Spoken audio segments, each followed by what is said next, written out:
Hey, it's Elena from Live Do Grow. Here I am in beautiful Durango, Colorado at Durango Mountain Resort. And on my fourth day out here, third day of skiing, there's a few things I've learned about prepping for a long, as in a week or almost a week, family ski trip. Three things, three really, really important things. The first, do not take altitude for granted. Durango sits at about 8,000 feet, give or take, which is high. And then you go to the top of the mountain and I think we go up maybe another 1,000 or almost 2,000, depending where you are in the mountain. Altitude is something to be taken into consideration. People talk about altitude sickness, headaches, nausea, fatigue. It's real.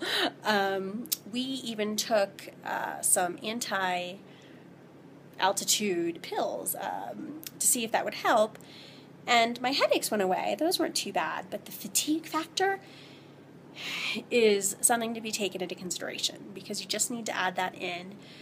We didn't ski our first day purposely to get acclimated. We wanted to see everything, and it ended up being a really great idea because we were exhausted. I think the first night skiing I was in bed by 9 p.m. Instead of working, which I really needed to be doing. So, altitude. Don't take it for granted. Give your body a break. Drink lots of water. I also heard ibuprofen and carbs are supposed to help. Second tip for a long ski trip is your fitness level.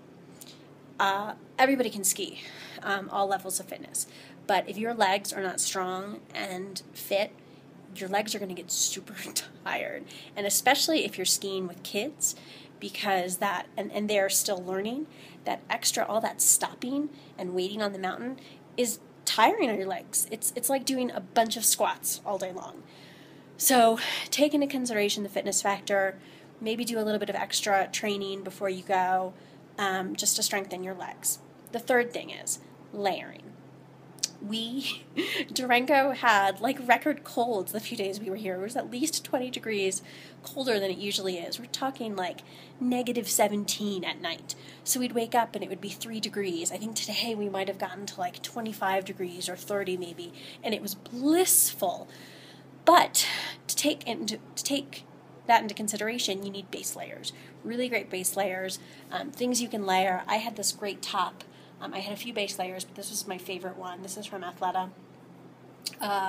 It actually has a little bit of compression because it's tight. I'm not sure it's designed that way. I think it runs a little bit small, but it ended up working for me.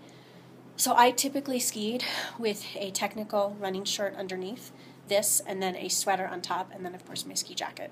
And that seemed to be okay. But layers are really important. Even on a day like today that was warm, I skied with one less layer, but it's nice. You can take one off.